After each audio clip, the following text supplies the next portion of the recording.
The worst nights of your life don't always begin with something dramatic.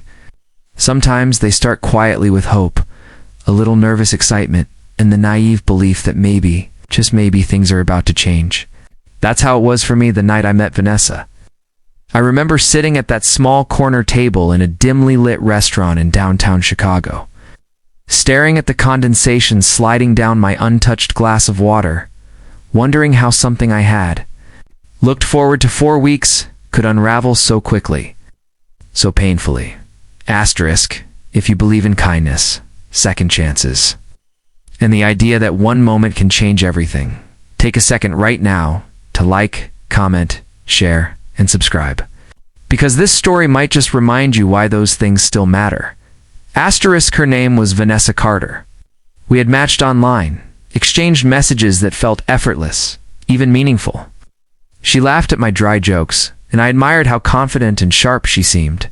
For someone like Ethan Brooks, a 32-year-old graphic designer who had spent most of his adult life playing it safe, it felt like a rare opportunity to finally step into something real. I had imagined the night 100 different ways, each version ending with a quiet walk, a lingering goodbye, and the possibility of something more. Asterisk, but reality didn't just fall short. It collapsed. Asterisk, from the moment she arrived, something felt off. She barely looked at me when she sat down, her attention glued to her phone as if I were just background noise. Her replies were short, dismissive, and laced with a kind of boredom that stung more than outright rejection. I tried. I really did. I asked about her job, her hobbies, her travels. I shared stories about my work, my love for art, even a funny childhood memory I rarely told anyone. But every word felt like it was hitting a wall and sliding to the floor, unheard and unappreciated. Asterisk, the restaurant itself was warm and inviting, filled with soft jazz music and the low hum of conversations. Couples laughed at nearby tables, their hands brushing, their eyes meeting in ways that made everything between Vanessa and me feel even more hollow. I remember thinking how strange it was that two people could sit so close and feel so impossibly far apart. Asterisk, halfway through the meal, she sighed a long, exaggerated sigh and leaned back in her chair. She said she wasn't feeling a connection, that she had expected more, that this just wasn't worth her time.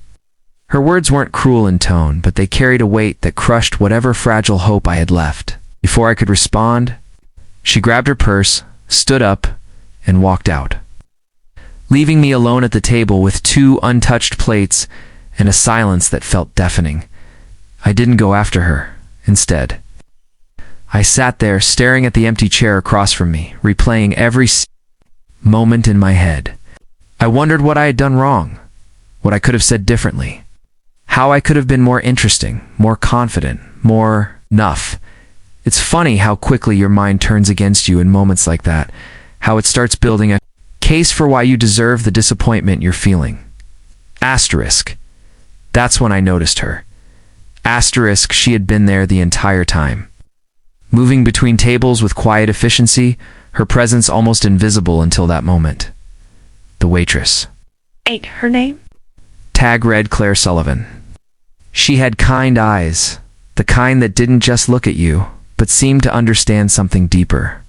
I had caught her glancing at our table a few times earlier, her expression soft, it's almost sympathetic. Asterisk, she approached slowly, as if unsure whether to interrupt.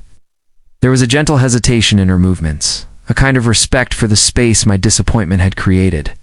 When she finally spoke, her voice was calm, steady, and unexpectedly warm.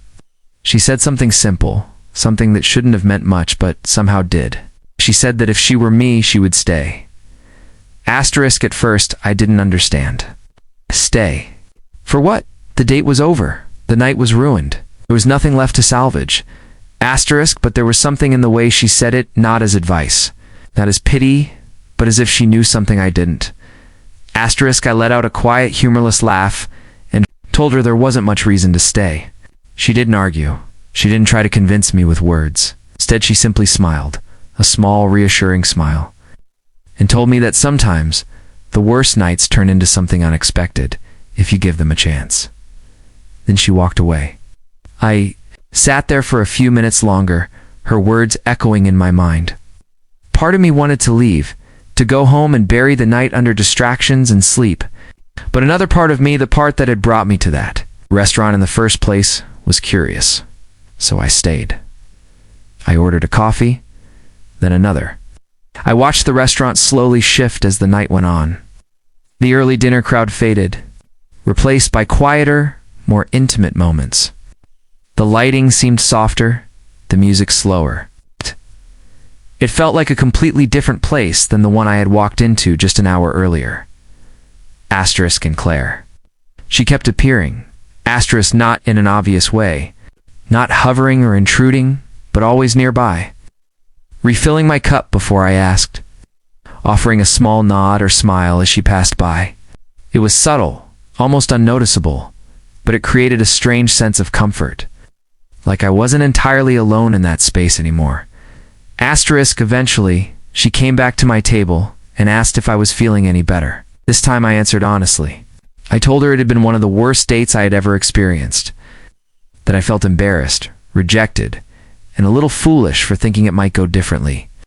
I expected her to offer some polite reassurance, maybe a generic comment about how I'd find someone better, but she didn't.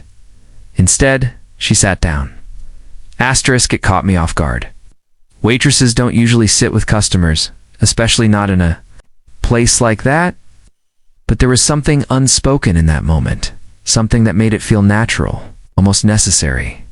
Asterisk, she told me that she had been watching not in a judgmental way, but in a way that comes from recognizing something familiar. She said she knew what it felt like to put yourself out there and have it fall apart in front of you. She spoke about her own experiences, her own disappointments, her own nights that had ended in quiet heartbreak. Her honesty was disarming. For the first time that night, I felt seen. Asterisk, we talked. Not in the awkward, forced way my date with Vanessa had gone, in a way that flowed effortlessly, like two people who had somehow skipped the formalities and landed directly in something real. She told me about her dreams, about how she wanted to go back to school, about the struggles she had faced balancing work and life. I shared things I hadn't planned to share, thoughts and feelings that had been buried under years of playing it safe. Asterisk. Time moved differently at that table. Asterisk. What was supposed to be a terrible night slowly transformed into something I couldn't quite define, but didn't want to end. Asterisk, at some point, she laughed a genuine, unguarded, laughed that it did something to me. It broke through the heaviness I had been carrying and replaced it with something lighter, something hopeful.